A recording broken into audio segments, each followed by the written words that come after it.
जय श्री कृष्ण फ्रेंड्स। तो आज हम chapter number 10 18th century political formations discuss कर रहे हैं। तो फर्स्ट हम टॉपिक पढ़ेंगे the crisis of the empire and later Mughals.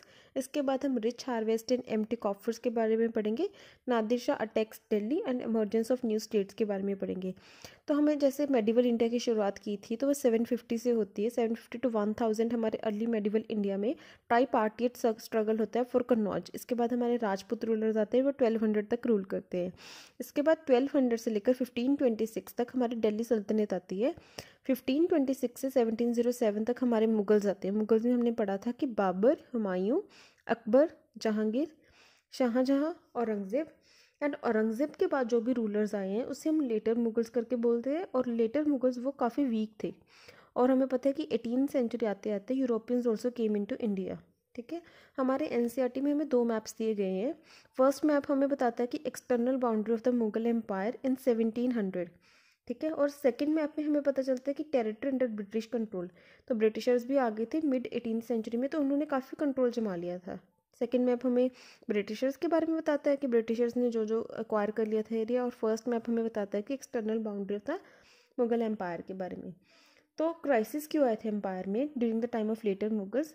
तो जो हमारा लास्ट एम्पर था ना, पावरफुल एम्पर औरंगज़ेब, उसने काफ़ी डिप्लीट कर दी थी मिलिट्री एंड फाइनेंशियल रिसोर्सेज। क्यों डिप्लीट कर दी थी? क्योंकि उसने बहुत ज़्यादा लॉन्ग वॉर करी थी डेक्कन में।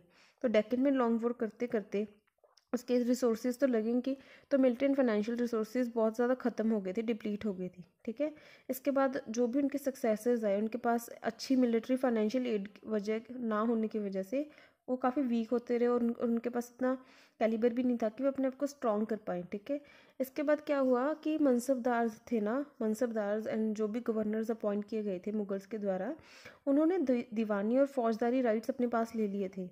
तो एम्पायर के पास अपन इतनी वेल्थ भी नहीं रही कि वो सिस्टम चला सके। ठीक है, और जो हमारे सूबेदार थे ना, गवर्नर्स या फिर सूबेदार थे, वो अपने आप को अपनी पोजीशन भी वहाँ पे जमाना चाहते थे। They want to consolidate their empire. ठीक है, तो वो अपना कंसोलिडेट करना चाहते थे एम्पायर। तो एम्पायर के पास तो कुछ रहा ही नहीं, क्योंकि उसके पास टैक्सेस नहीं कलेक्ट हो रहे, तो वो कैसे अपना सिस्टम चलाएगा।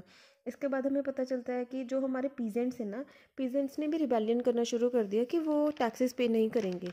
पहले औरंगज़ेब राजा था तो वो उनसे डरते थे, औरंगज़ेब से डरते थे, इसीलिए वो अपने टैक्सेस पे करते थे।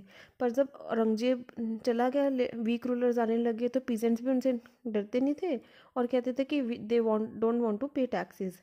तो हमारे पास एक टॉपिक आता है rich harvest and empty coffers. Rich harvest का मतलब क्या है? पीजेंट्स बहुत ज़्यादा रिच हार्वेस्ट करते थे, पर जो मुगल एम्पायर के जो हमारे वो खजाने थे ना, वो खाली पड़े थे, एम्प्टी कॉफर्स थे। ठीक है, तो इसके बाद पता चलता है कि Nadir Shah from Afghanistan attacked Delhi in 1739 and Ahmad Shah Abdali also attacked from 1741 to 61, 5 times attack किया। तो बाकी लोगों ने, हमारे इंडियन लोगों ने भी देखा कि